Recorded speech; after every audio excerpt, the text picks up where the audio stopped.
Till today, I've not had a single case of any company counting time as a resource.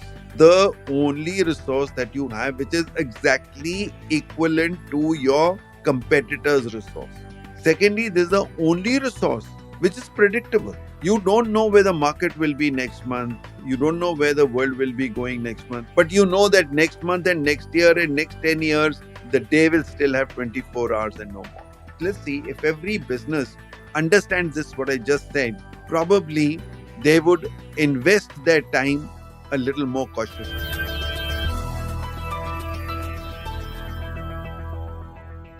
This is episode number 114 of The Inspiring Talk with Brigadier Sushil Vasin.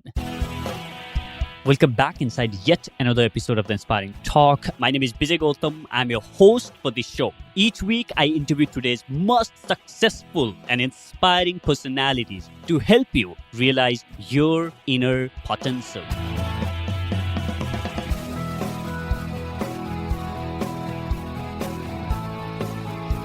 In this episode of the show, I have Brigadier Sushil Vasin, who loves to call himself Time Brigade. He is a time investment strategist and author of the book $1 Million Second Time Investment Strategies for the Digital Age. He's also a master trainer on leadership who creates an impact on audiences by the stories he shares from military as well as corporate experience. When I look back at my life, there are a few people who have had a big role in helping me become who I am today. Brigadier Vasin is one of those people. He is the one who got me started on this whole journey of personal transformation. He has been my mentor throughout. I had him on the second episode of the show, and I'm so glad to have him back on the Inspiring Talk podcast yet again. In this episode, we go deep into the concepts of time investment, and I bet some of these strategies you will learn in this episode are unheard of. You will also learn how to build self-discipline and what he learned about it from the time he was in the army. Now sit back and enjoy my conversation with my mentor, Brigadier Sushil Vasin.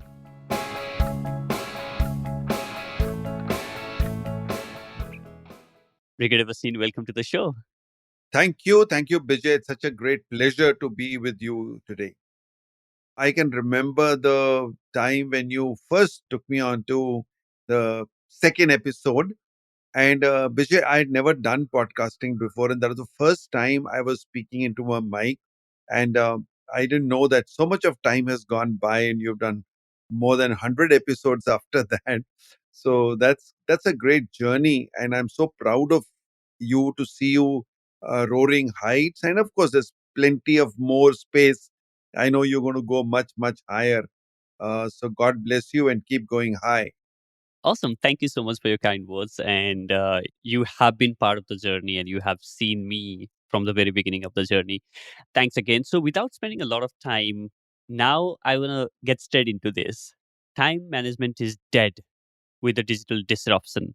What do you mean? Vijay, why I say that is when we started learning about time management, and that is, from those early 40s and 50s in the times of David Allen and all, Eisenhower model, all these people, they were just focused on efficiency. When you're talking of time productivity, it was basically a physics formula, which is a ratio of input to output that was being applied to time. That how do you get the best by putting in the least amount of time? So, by doing something quicker, smarter, faster, you could save time, and that saved time you used to do more work. So, that was how it was going on. But in this complete concept, there was no place for emotions, there was no place for mood, there was nothing else. It was totally a mechanical thing.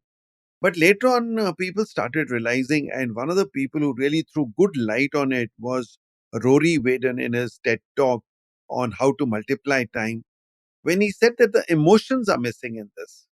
And that got me thinking, and I got deeply into how to integrate emotions as well. So when I say time management is dead, just try to imagine that if in those 15, 20 years earlier, or maybe even earlier, if you wrote a letter in Delhi, and even in the same city I'm talking about, you would take about 8 to 10 days to get a reply. So that means the reaction time available to people was enough to plan, cater, make your to do list, allot your timings, and all those tools worked very well. But now, the digital disruption has changed the game completely. Now, when you get a WhatsApp message, people expect you to answer in a few minutes, if not seconds. And therefore, that reaction time is not there.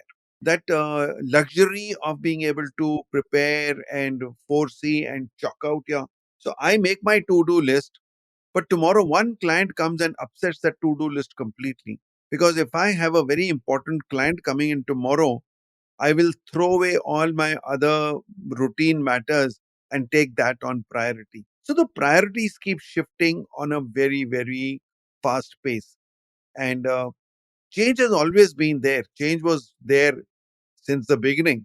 But the speed of change has become a challenge. And that is why old time management techniques are dead. You have to apply them, they are still there, but you have to apply them in a new format. You have to modify them, refine them, because in their original form, they are not at all usable today.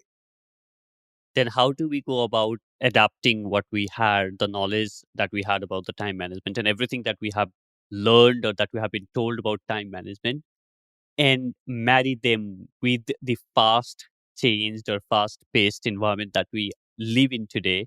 How can we adapt, and what are the core foundational thing that we need to? Like if you had an ambassador car, the ambassador car principles, auto cycle hasn't changed, the principles of car haven't changed. But when you now have automatic gears and you have all types of new modifications added to it, similarly in time management, keeping the basics there, application changes and a lot of new things get added. I would say, and taking from my army example, see earlier, Vijay, what were you doing? You were firing at a target which was fixed, and you were also firm on the ground. Whether we used to have firing in standing position, sitting position, kneeling position, lying position. Any position, you were firm on the ground, right? But Yeah. today, that luxury of firing on a static target is over. Today, I only fire on moving targets. And when targets are moving, I am moving too. So I'm walking and firing on moving targets. That is what time management difference is. I'm no longer firing on a fixed target. And the way we have to be prepared for the future, I'm imagining that I'll be jumping and firing on flying targets rather than moving targets. It's something like when you play a video game, that there are things hanging around in the air and you catch them, and if you don't catch them on time, they fall down. Exactly that. That if you are not able to get very, very apt at your time management, and when I'm talking about time management, I'm also talking about time consciousness. That if it is not in your DNA, that you don't understand the value of time, and if you don't take immediate action, because there's no time to calculate, advise, and mull over it, deliberate. No, it'll have to be intuitional, and that intuition has to be built up by your consciousness. So it is something like grabbing opportunities because it's become a part of your habit. It's become a routine that you will say, oh, here's an opportunity, let me grab it.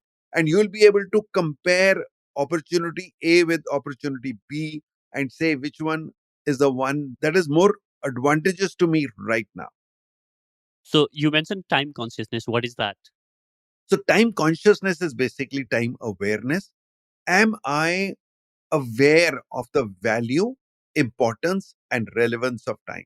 Now, when the awareness comes in, which means that I don't have to sit down and calculate anything. It becomes a part of my DNA. It becomes a default setting of my wiring of the brain. And that happens by a certain amount of practice. So I do some time management courses in which I help people build up this consciousness. And this consciousness is quite akin to what you do in the gym. It doesn't happen in a day. You have to do it on a daily basis. And there are some tools that I have devised for this, where you work day after day after day. Maybe about after 30 days, you'll start seeing some results.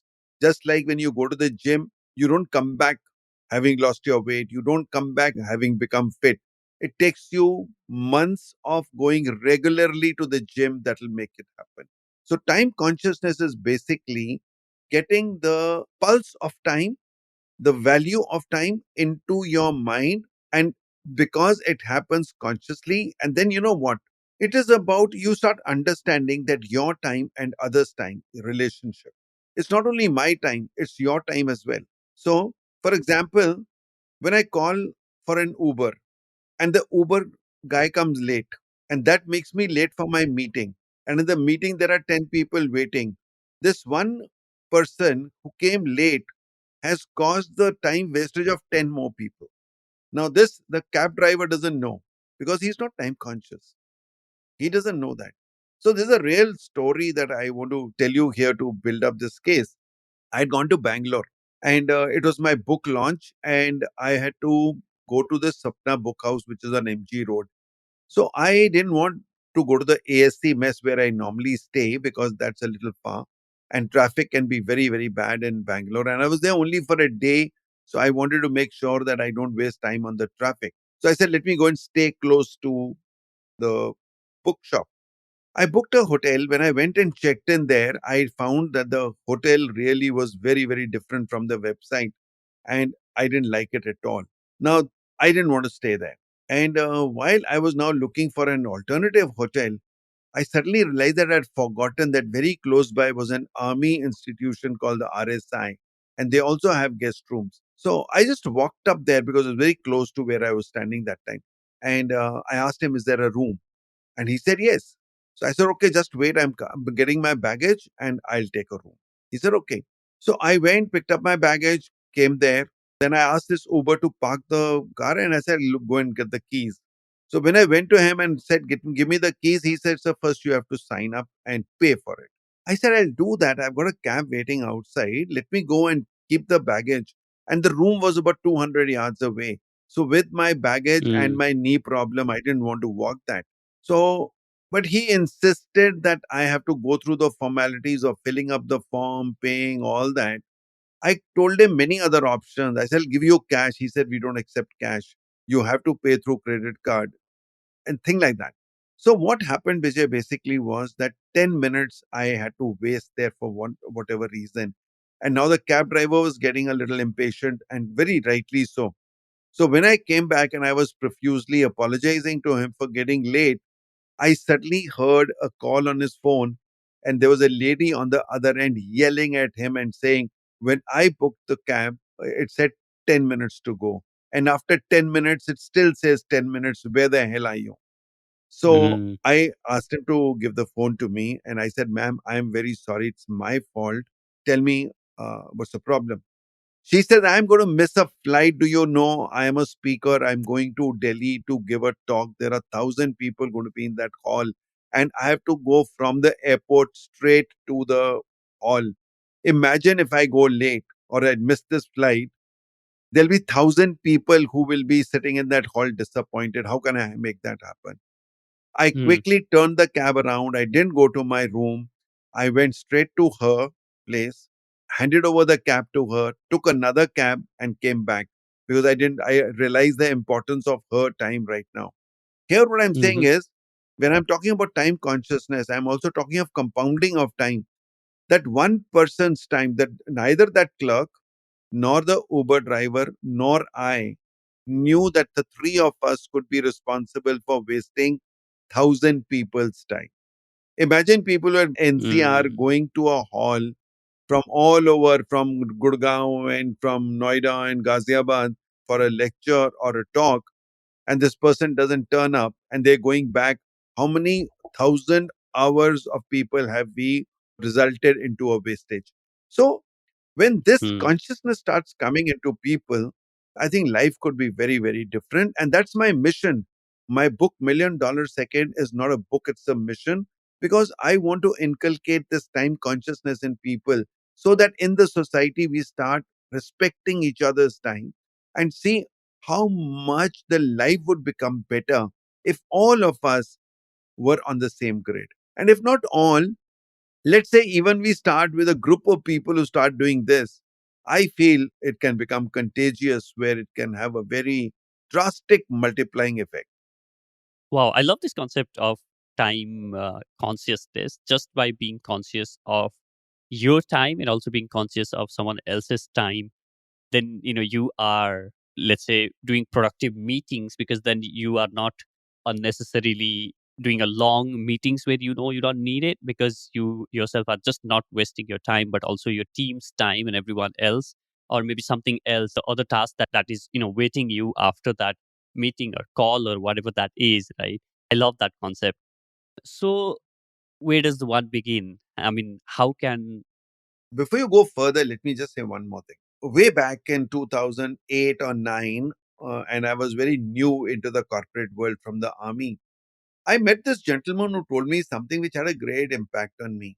He was a consultant, a business consultant, and he used to do some work on productivity. And he told me of a case where he was consulting for a company and they used to have a quarterly conference in Mumbai where about 20 senior people used to fly in from Bangalore, Delhi, Calcutta, Chennai, and all that for this conference. And it was a ritual. Every quarter they used to have this conference. And it used to be for about two Mhm, days, right?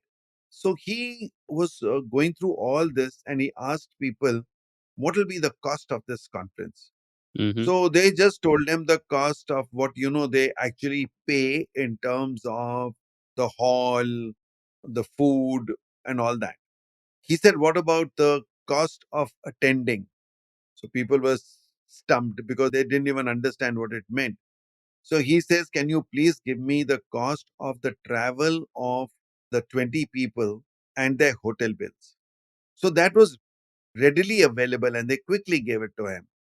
He says, can you also give me the idea of these people's 2 days' salary? And mhm, now that nobody had. Nobody had ever thought of it. Nobody had ever worked on it. He went on to the details of saying that these people's 48 hours of time has also gone into travel and reaching here and doing that conference. Tell me, what would you not achieve if you did a video conferencing?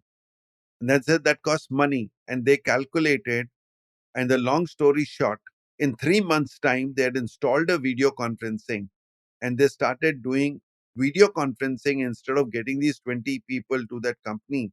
And they said, we'll do only one annual conference for people to come and meet each other and all that.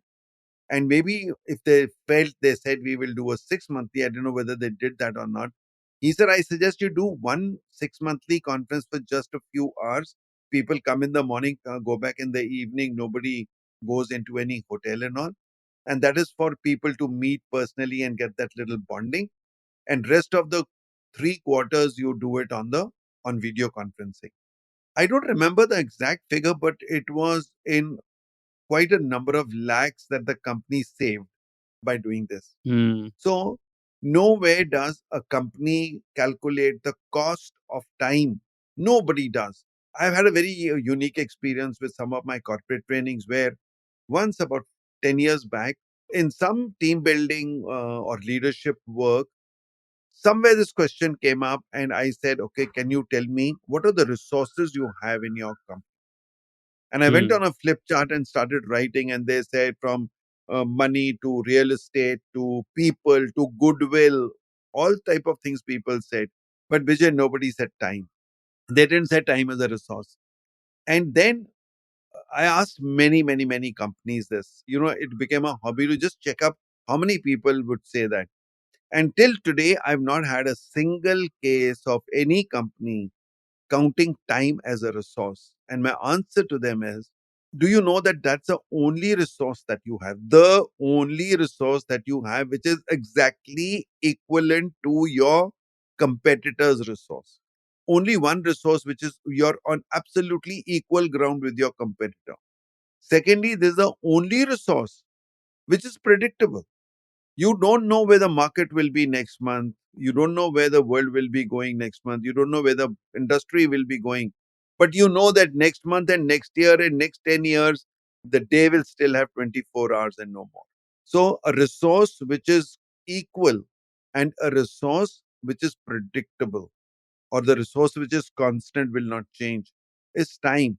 And do we really get to understand this aspect? So again, a part of time consciousness, Vijay, let's see if every business understands this, what I just said, probably they would invest their time a little more cautiously. Wow, that's so powerful. And also, you spoke about the concept of time investment. And while a lot of people think that, hey, you know what, I have this Amazon Prime Video or Netflix or any of these subscription, and I'm just paying maybe $200 or $300.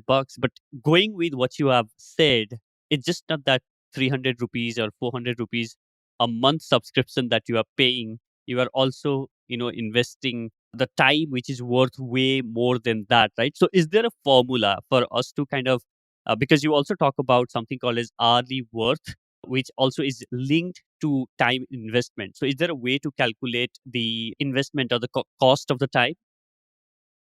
Yeah, there is. So, first, let me tell you that I begin by saying that don't ever use this word spend and don't say I spend 30 minutes doing Mm-hmm. this. Say I invest doing this. Now, the reason is that our brain, our subconscious mind is very, very sensitive to the words we use. So, when you say that I'm going to spend 30 minutes, the word spend is associated, like in the balance sheet, with the expense. And the expense is something that goes into zero. It fades away, it sort of diminishes. So when you say I'm going to spend 30 rupees on something, you know that the 30 rupees is going to go. It's an expense gone. But when I say I'm going to invest 30 rupees, I'm looking at what return will I get. Mm-hmm. Because my mind understands this. The moment I say I'm going to invest 30 minutes with Vijay today, my subconscious mind has suddenly got a task. Mm. And the task is to now start looking out for return. Mm. इसमें मिलेगा क्या? What will I get out of this? Interesting. When I'm talking to Vijay for 30 minutes, what will I get out of it?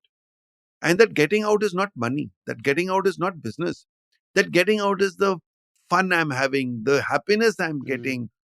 I didn't come to this world to just be productive and achieve my goals. That was not my aim. I came to this planet to get Mm. happiness. And if in all this I'm losing track of all my work and my time management, so in my time management program, I do a lot of emphasis on where is your happiness index. Productivity तो मिल रहा है, खुशी से मिल रहा है कि नहीं? Are you happily getting it or not? You're successful. Are you stressfully successful or are you happily successful? There's a difference. And we don't want you to be stressfully successful. If you have never smiled the whole day, and earned a couple of lakhs of rupees, is it really worth it? Mm. So we have to look at that. Now, coming to what you said, this is all from Brian Tracy. So when I went to do his seminar in 2012 or 13, Vijay, he started by saying that there are only 10% people in this world who set their goals. And only 2% of the 10% people write their goals. And from there, he came on to time management. And then he came to this word called hourly worth. And he said, Mm. do you know what's the worth of your 1 hour? And there was pin drop silence. And then he said, the worth of everyone should know that what is the worth of my 1 hour. If I spend 1 hour somewhere, and I'm saying spend here because that time I'm not really conscious of investing. So when I spend 1 hour, what am I getting? What am I getting? Am I getting there some happiness? Am I getting some results? Am I getting some achievement? What is it that I am getting? And he said that we are not looking for monetary thing. When I'm looking at hourly worth, I'm not talking of the money that you get. But because we don't understand this abstract thing called happiness and we can't measure happiness, what he said was that one way was to equate it to currency, which you understand very well. So give it a value. so that then your subconscious mind starts relating to a value that you give to your 1 hour. So the formula he gave us was that your yearly income divided by the number of hours you work every year, and Hmm. that gives you your hourly worth. So let's say your hourly worth comes to 1,000 rupees per hour. And when you say 1,000 rupees an hour, now you can set a goal and say, can I make it to 1,500? Hmm. Which means either you start earning more money or you start doing that same thing in lesser time and save some time for other things, or you do both. So now, when I go for a movie and I spend 2 hours with you on a movie, then my cost of the time, like you said about Netflix, I always say, you think that movie cost you 500 rupees? No, it cost you, if your hourly worth is 1,000 rupees and it is a 2 hours movie, it cost you 2,500 rupees. Very powerful. Yeah. Okay, so now that is what I don't understand. Now, when I talk about time consciousness, I say when you start looking at this, and there's a way we do it in the end of the day, you track it. And what will start happening is that you will be able to compare opportunity A with opportunity B. In this 2 hours, should I see a movie? Should I go and attend a seminar? Should I go to sleep? Out of these three options that I have, which one is giving me more profit? Profit in the sense of where am I getting more productive? Hmm. That is where your time consciousness brings all these things together. And to get to time consciousness, you have to know your hourly worth. You have to also look at what is the return on time invested. We all understand ROI, return on investment. That is a Hmm. financial return on a financial investment. But what about calculating what was the result of the time that you invested in a particular So you give this example about, you have three options, for instance, whether you want to go for a movie, whether you want to go and sleep, or maybe, do some productive work, or attend, something valuable, which is, or maybe listen to podcast, which is, kind of taking you forward in your life, right? And I had Neer Eyal, who has written this book called Hooked, where he talks about, the concept of how, we kind of get distracted. And later on, he followed that up with a book called Indistractable, where he talks about the concept and how you can get indistracted. And the reason I'm bringing this up is, and I had Need on this podcast, and he kind of gave us the framework on how the whole shiny object syndrome, as we call it, kind of works, right? So, and also all of this, right? For a lot of people, the easy decision to make is to go and watch a movie, because that's where you find your pleasure, not as much pleasure in maybe doing the work or maybe doing something else, but entertainment, or, because that's the easy thing and that's where you derive your dopamine from. And all of this is linked to the idea of self discipline. And you come from an army background where, you have to go through a rigorous discipline practice. You just can't miss things there and say that, oh, you know what, I felt like doing this, because you have to follow certain protocols there and you have no option but just be disciplined. So then how can someone be more self disciplined and make sure that you don't slip off of what you want to do all the time? So before I talk about self discipline, firstly, I need to thank you. You have probably forgotten that you talked about Neer Ayal to me about 6 months back. You encouraged me to go and buy this book, which is there with me now, Yeah. Indestructible. And that gave me a lot of insights into the distractions that people are going through today. And one of the major ways of becoming time conscious today is to also be conscious of the distractions. And sometimes, without knowing, you are getting distracted.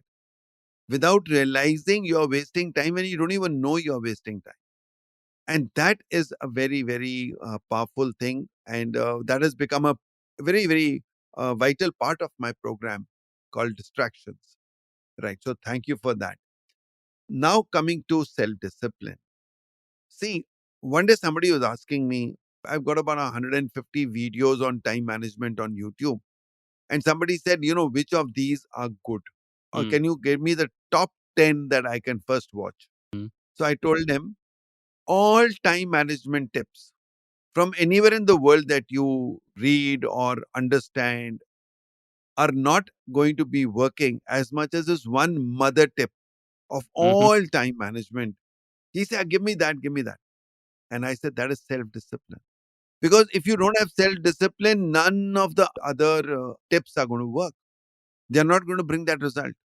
So when I set onto a journey of time management, I should be very clear in my mind that I will first have to discipline myself to do what I want to do and not do what I like to do. Hmm. I need to do what I need to do and not what I like to do. And here I would like to quote Gaur Gopal Das. He comes out with a beautiful thing, and I love that example.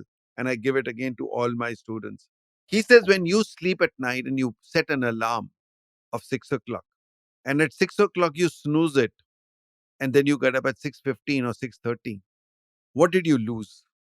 And the people would normally say, I lost 15 minutes or half an hour of time. Yes, you did. But there's something which you lost much, much, much more. And that is your own self worth. That you allowed to disobey yourself. That you told yourself that when I say 6 o'clock, it can be 6:30 as well. I don't even tell myself that six means six. And if I want to get up at 6:30, why wouldn't I set the alarm at 6:30 right at night? Why am I succumbing or falling prey to my own decisions? And I think it's so powerful because the day I decide to disobey myself, how will I expect others to obey me? How will I expect to obey others when I can't even obey myself? Hmm. So, self discipline comes from a basic definition. And this definition is coined from a couple of people I've heard. And one of them is Blair Singer. I've taken some from what Blair Singer said and some I've used of my own. The definition I give is doing what you ought to do, even when you don't feel like doing it and when nobody's watching you. Two things. I don't feel like getting up, but I get up. I don't feel like going to the gym, but I go to the gym. I don't feel like reading, but I read. Okay, that is self discipline. When I know I ought to do it, I know that it is to be done and I'm not doing it. And I don't say chalta hai, kal kar Hmm. lenge. And there's another thing which in India is the biggest enemy of all of us. Chhod yaar, kal kar lenge. And this attitude of kal kar lenge is something that kills us. It kills our productivity, it kills our time consciousness, it kills everything. So the second thing is when nobody's watching me, which means I'm aware that this is for my good, I'm doing it for my good. I'm not putting on the seat belt because there is a policeman there. Then it's not self discipline. But if I wear a seat belt, irrespective of whether there's a policeman there or not, then I'm self disciplined. So, self discipline is something which is the first step to any exercise on time management. Because if you don't do that, you are not going to be having that strong foundation. You see, if you, without self discipline, start using time management principles, it is something like having a building which is standing on a very, very, very poor foundation, and any storm coming, the building will be down. So you will not be able to stand up to any pressures of life if your time management is not based on self discipline. Yeah, that's a bedrock. I said that's a bedrock. That is the fundamental.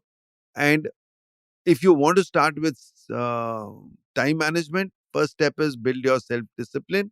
And if you are going to say, okay, self discipline to बाद में देखेंगे, पहले time management सीख लेते हैं, Hmm.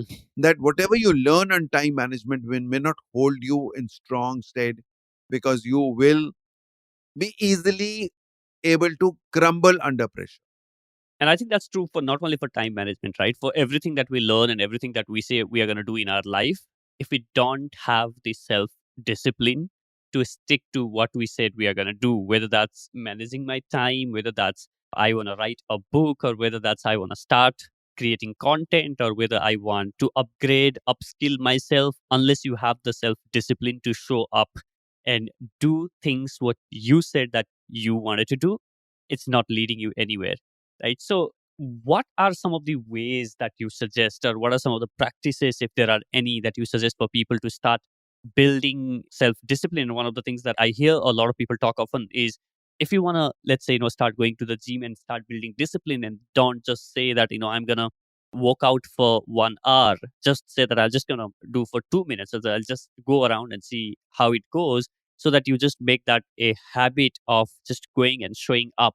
And that's one of the things that I've heard. But are there other things that you would like to share which can kind of help people build the self discipline muscle? First thing which I learned from Tony Robbins is the first baby step. Like you just said, start doing it. And Gaur Gopal Das gave a beautiful example in one of the seminars. He said, when he said, talk about the first baby step, he said, you want to go to the gym? Just get up from your bed and wear one shoe. Mm, If you've got one shoe on your one foot, there's no way that you will go back to bed. So you will wear the second one and you will go to the gym. So learn to take the first step. So whatever you're doing, like what you said, people have told me I want to do a business, and you meet them after 6 months, and what happened? I'm still wanting to do a business. What did you do in this 6 months? Nothing. Are so you said no, but how could I do anything? I don't have any money.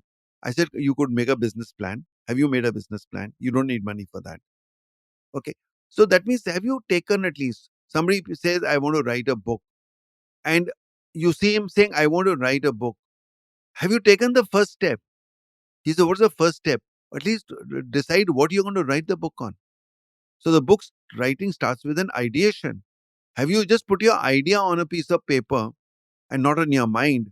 So if you just write down one paragraph and say, I will write a book on this subject. And then the next day you can say, okay, in this subject, I will cover A, B, C. And another day you may come out with D, E, and F. So that means you are constantly taking some step forward. The second thing is, what I am advocating a lot, I have a system of something called a bank account where you have mhm. 86,400 seconds and you have to equate them to 1 second equal to 1 rupee. So say that you have got 86,400 rupees with you every day. And if you don't utilize them that day, they are gone. So the next day they become zero. Every day at night, I ask you to spend about 15 to 20 minutes and not spend, sorry, invest 15 to 20 minutes in your evaluation of the day. So, the way I suggest is that you lie on your bed, close your eyes. Nobody else in the world should be there disturbing you, not your wife, not your children, not your dog, not your internet, not your TV, nothing. You should be spending that time with yourself, your me time. And in this me time, go over the complete day and say, how many of those 86,400 rupees did I utilize today? And write that down. And don't write it in seconds, write it in rupees. Now, there's no way that you can measure that accurately. But if today was a very productive day, what I wanted to do, all my to do list was completed, and whatever I wanted to do happened, maybe I'll say, okay, let me put it that today I did 80,000 rupees. Okay, some of it may still have been wasted. I give put a round figure 80,000. And the other day I say, oh my God, today my meeting didn't happen and I wanted to write something and I got distracted or I got a call from somebody which I couldn't say no to and so on. So today it was only 60,000. And let's say there was a day which was very bad where you found that whatever you were trying to do was not happening and you wasted a lot of time. Maybe it was 40,000. And you keep writing it every day. I say do it for 30 days. 30 days without any break. It is not the figures that matter, but that 15 to 20 minutes that you invested in thinking about it is bringing in time consciousness because it is making you realize on a daily basis, tracking which were your time wasters. Where did you really enjoy? Why are you feeling very happy today because it is 80,000 rupees? And why can't I make this happen tomorrow? And then I say you have to have a notebook or a paper pencil on your bedside table where you, after you do this thinking, you make a note of it and say, this is what happened very well today. And this is what I must do tomorrow. And this is what I shouldn't do tomorrow. This exercise will really, really build up that self discipline in you and also make you do things which somewhere you feel weak in yourself in doing that. Mm. So it is very powerful. It has worked. A lot of my students have reported very good results from this. And I guess it really works. Yeah. Yeah, and I think it takes us back to the first point where we, also discussed about the time consciousness, and now everything is kind of coming together for a lot of people wondering, like, how do I develop the time consciousness? And I think this is a great way to start building your time consciousness. And what I also could sense from what you shared is you can't improve what you don't measure. If you don't measure something, if you don't track something, then there is no way that you can improve on it. It's only when you start tracking something, it's only when you start measuring something, and when you know that where you stand today is only when you can then, get better and better over the period of time, because then you are now conscious about where you are. Yeah, absolutely. Actually, I use these terms tracking, evaluation, and measuring. Now, there are some apps today which are available which make it so easy for you. So, I remember about 4, 5 years back, I made a goal and I hired a nutritionist who used to help me. She was my fitness coach, and she was giving me a diet plan and an exercise plan. And because I have knee problems, she said, you will walk 15 minutes a day. And she used to tell me to time it. And I used to time and walk at least 15 minutes a day. And then she made it to 20. After about 2 months, 3 months, she said, okay, now make it to 20. And then I made it to 25 and then 30. Okay. Now that was a gradual increase I was doing. But still, there were not, days when I couldn't walk and I was not measuring it anyway. Now I have an app. And this morning I was seeing that because again of my knee problem, I don't do very regular ones and all. So I started making a goal for myself.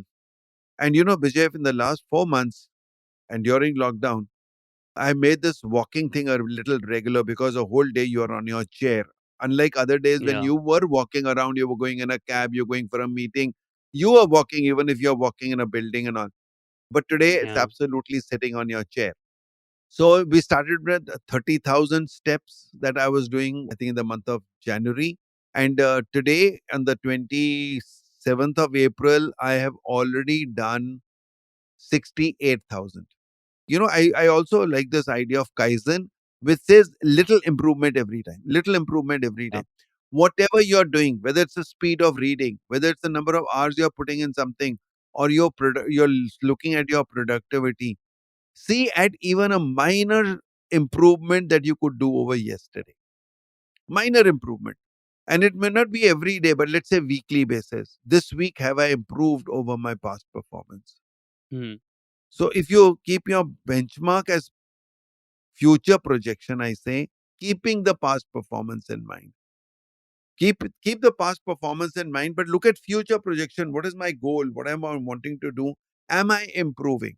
Compete with Hmm. yourself. That's the best thing. I do a lot of that. I don't care about the rest of the world.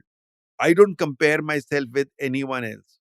I compare myself with my yesterday's performance.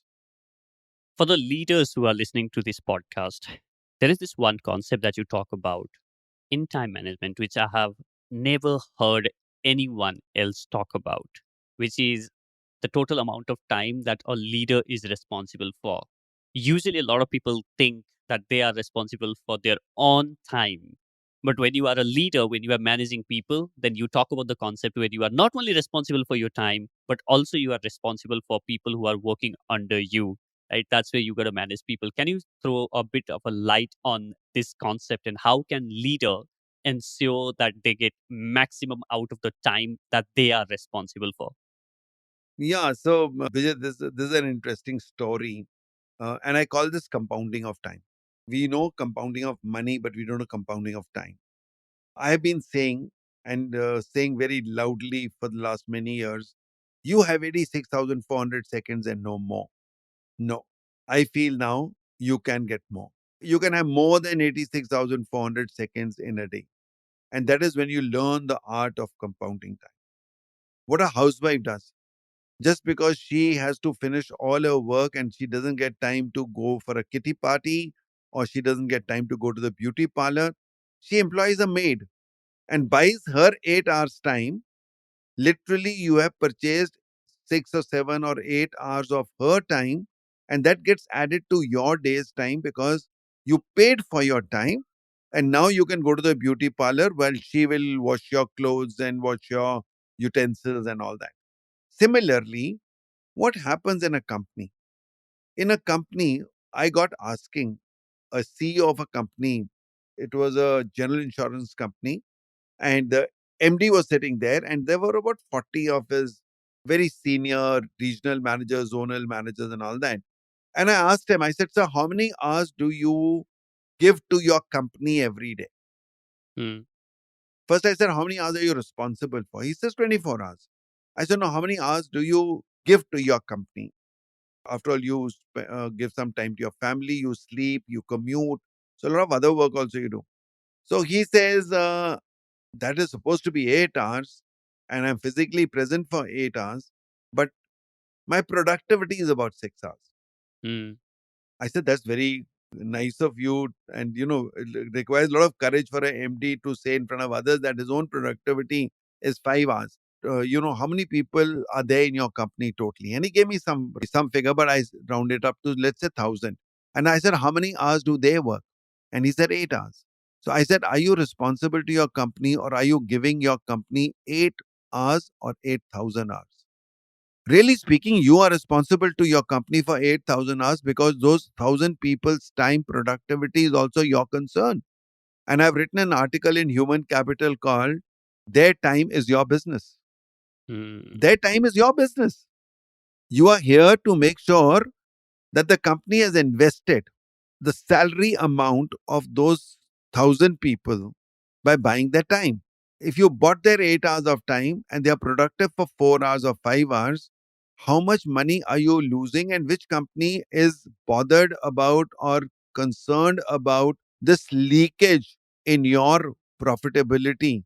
And you could do all other checks and balances, but this is something which gets left out. So I met this gentleman called Michael Podolinsky, who's a productivity guru of Asia. And he says, 37 countries and 37 years he's been teaching productivity. And I was with him in Goa for this PSAI boot camp. And I got talking to him. And when I told him this, he says, Sushil, I've taught this for 37 years. I've never thought of this. Can I borrow this idea from you and teach in my workshops? And I'll quote you for it. I said, thank you, sir. That will be great for me. So the point is, this is something which all leaders need to understand very well, that you have to be working out a complete resource plan for your company. And then, Vijay, what I've done, and I vouch for that, if I take on a company's top leadership, say the MD and his first level reportees, let's say 6, 7, 8, whatever. So you work just on those 8 to 10 people, and their productivity, everyone's individual productivity is increased by 10-20%. Do you see the compounding effect? On it trickles down to the entire. So I don't have to do 1,000 people's training. I just do Yeah. those 8 or 9 people's productivity training or time management training, and that takes you to a level where the entire company, because these people become more productive, they expect more productivity from people, they learn how to monitor things better, and everyone down in the chain also gets into that culture. And then I talk about the time culture. The time culture in an organization, every organization, the strongest thing it has or the weakest thing it has is the organizational culture. And if you can build the time culture into your organizational culture, it can have such a multiplying effect that people have not really understood that. And it particularly matters a lot to the small and medium business owners, because they pay for their pocket. Other people may still have company money, and it may not, your ownership of that money may not be so high. But from a small business owner, from a startup, that person is paying from his pocket for the people who work for him. And if their productivity is low, really speaking, if you have 4 people and you do this program with me, and if we bring up your efficiency and your productivity, those 4 people could be doing 6 people's job, and you need not hire 2 more people, which can be very, very productive and very profitable. I think as a leaders, what I can understand from what you share is you are essentially not managing people, but you are essentially managing people's time. And when you start really thinking from that perspective of, you know what, I'm not only managing my time, but also I'm managing people's time. And when you start thinking from that lens, I think it changes a lot of things. And since we had this conversation a couple of months back, I have started thinking from the perspective of that, oh, you know what? I think that was a really thought provoking idea for me. And I kind of went on and started really thinking about it. And the more I think about it, I find it extremely, extremely powerful. And I've started taking responsibility for my team members' time as well. And so that essentially leads to the productivity of the overall organization. No, I just realized one thing you said. See, Vijay, when a leader starts looking at that you are not managing people, you are managing people's time, I would say that needs to be qualified by saying that you are managing a people's time as a part of his overall individual self, which means you're managing his emotions, you're managing his growth, you're managing his career.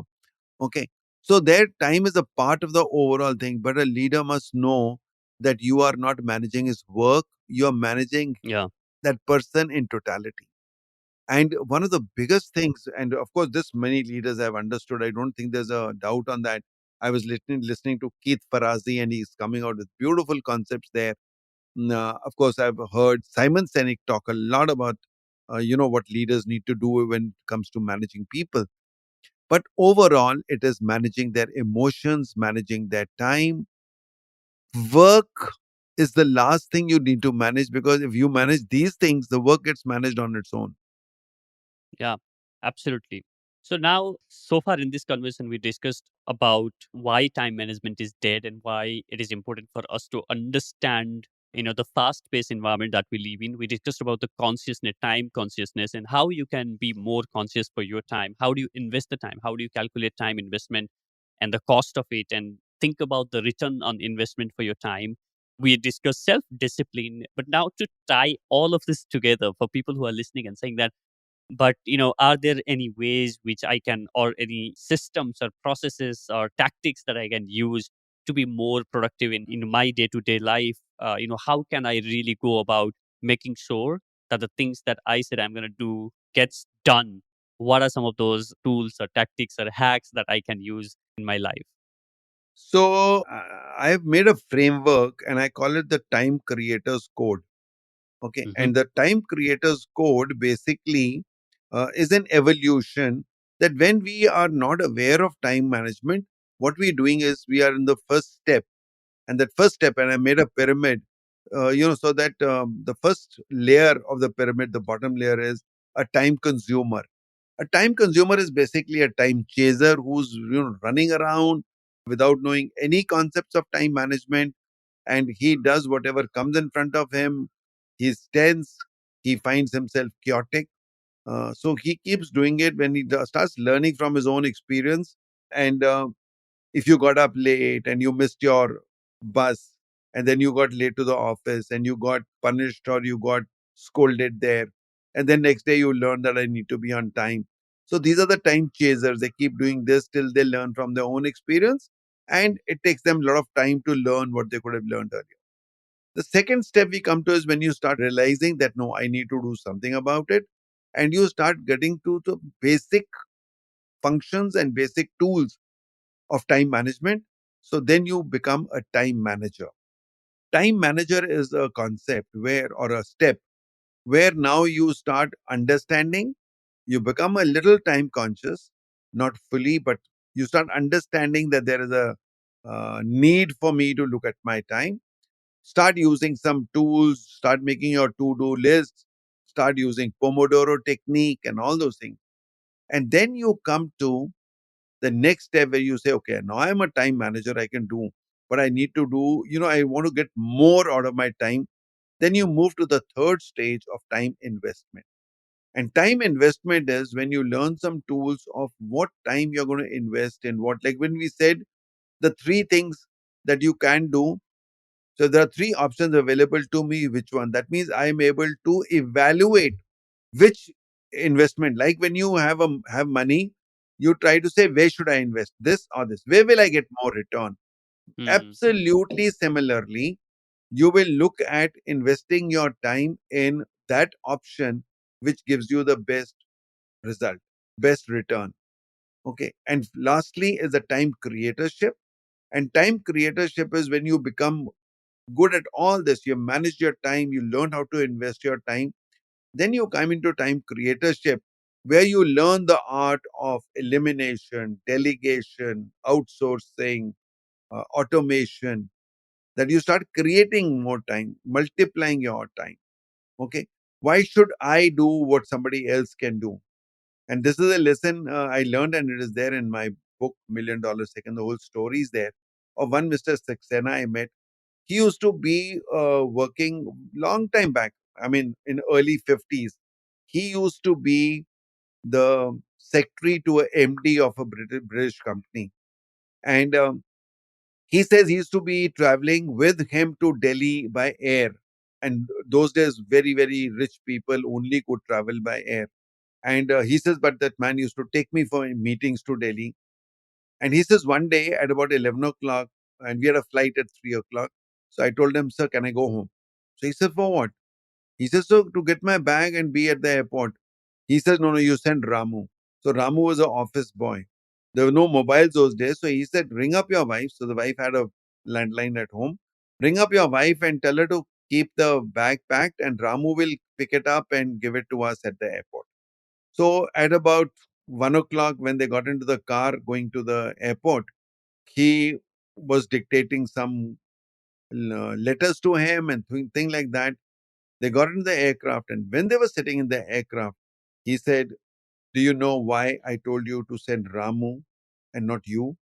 From 11 o'clock right till now, I've used all every bit of your time. You have done your office work. Even in the car, I've given you dictations, and now you're sitting with me. Imagine if you had gone home and come, then I wouldn't have used all this. I pay Ramu 200 rupees. I pay you 1200 rupees. Those were the salaries those days. So he says if some work, bringing a baggage from home required a job which a person with 200 rupees capability can do, why would I invest a person who earns 1200 rupees? I pay you 1200 rupees. I want your 1200 rupees worth to be taken out. Getting a bag is not worth that. So this is what you learn when you become a time creator, that you know how to get work done from where. So like if today I have a social media agency, you have people who are working with you for social media. You're doing it because you don't want to invest that time yourself. Somebody else can do it, and that somebody else is an expert in that.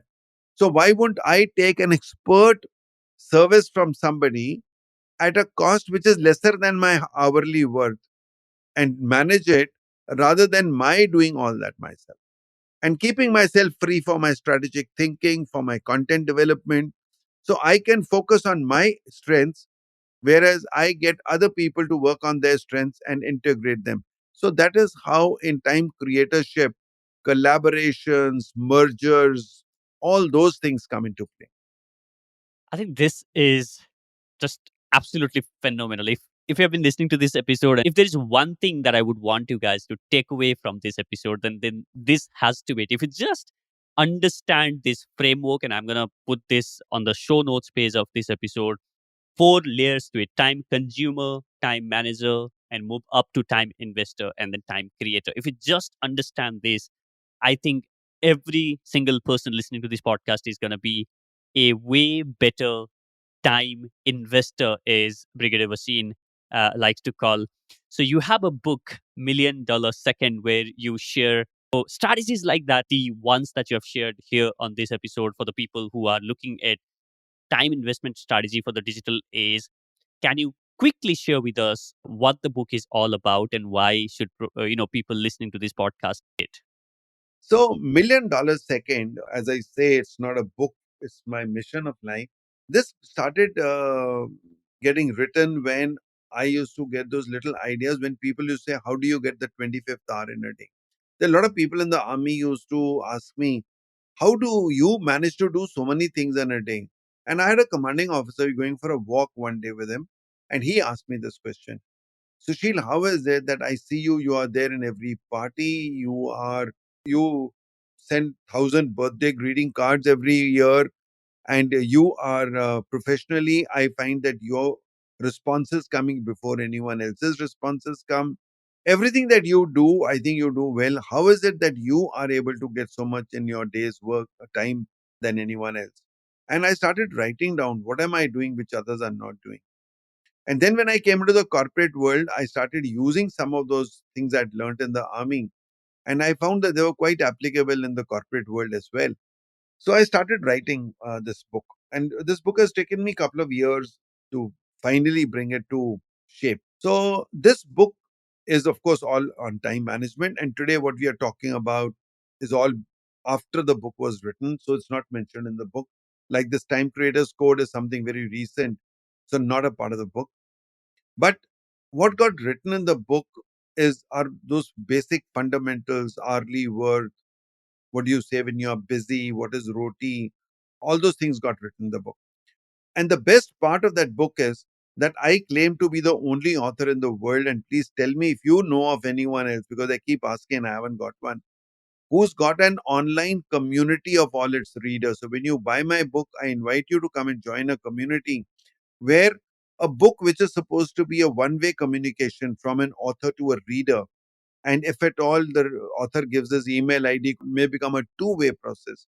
But here it is a multi-channel communication where a reader of my book in Mumbai could go and exchange ideas with a reader in Holland or in Australia. So that has become one very, very unique feature of this book. And we have a community of, and I call it the Time Brigade. So the Time Brigade is a community which people join when they read this book.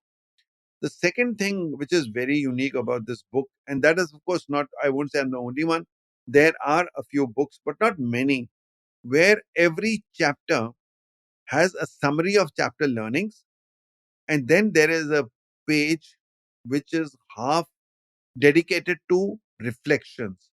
So the question is, what is it that I relate to in my life from this one chapter that I've just read? And based on those reflections, you have to write down your actions. That what will I do about it? And then this is done chapter after chapter till in the end you write your massive action plan.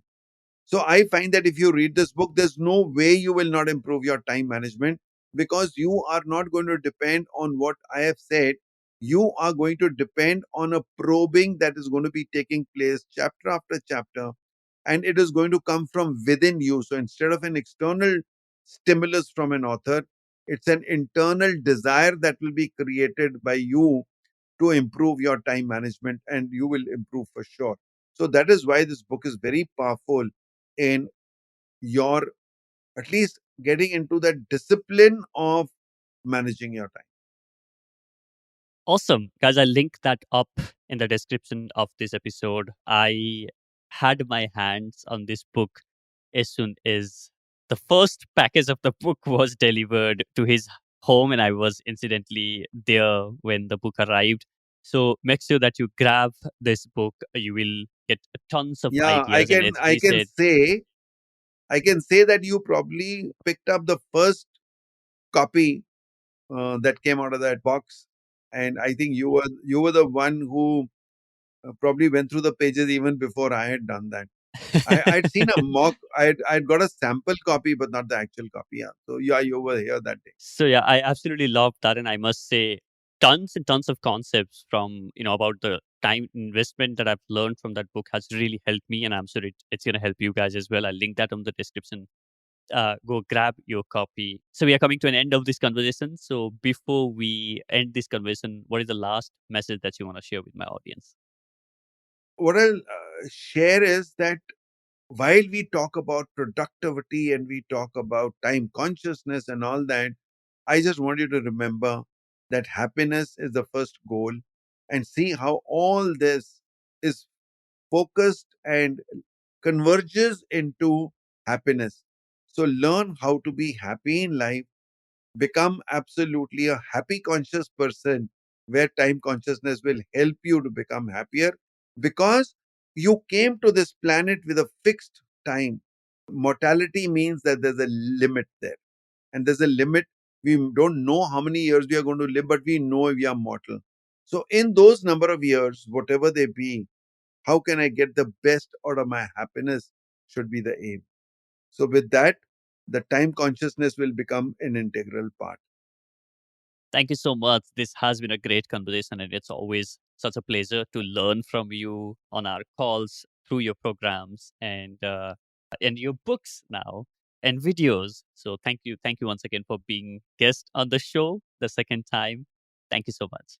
Thank you, Vijay. Thank you. It was my pleasure. And I'll tell you one thing. I love being in a conversation with you because I have also learned a lot from you in our conversations, whether they have been in person or on the phone. And continue doing the good work you are doing because you really feel proud when your mentee, your student does so well in life. I really, really feel very proud of you. Thank you. Thank you so much.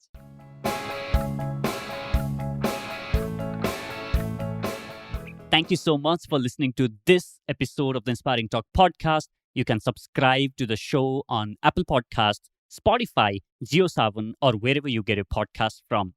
And if you'd like to send me a voice note, you can do so by visiting theinspiringtalk.com/speak. That is theinspiringtalk.com/speak. You can access the show notes of this episode by visiting theinspiringtalk.com/114. Thank you so much for listening. I'll catch you in the next. Now, go out there and do something inspiring.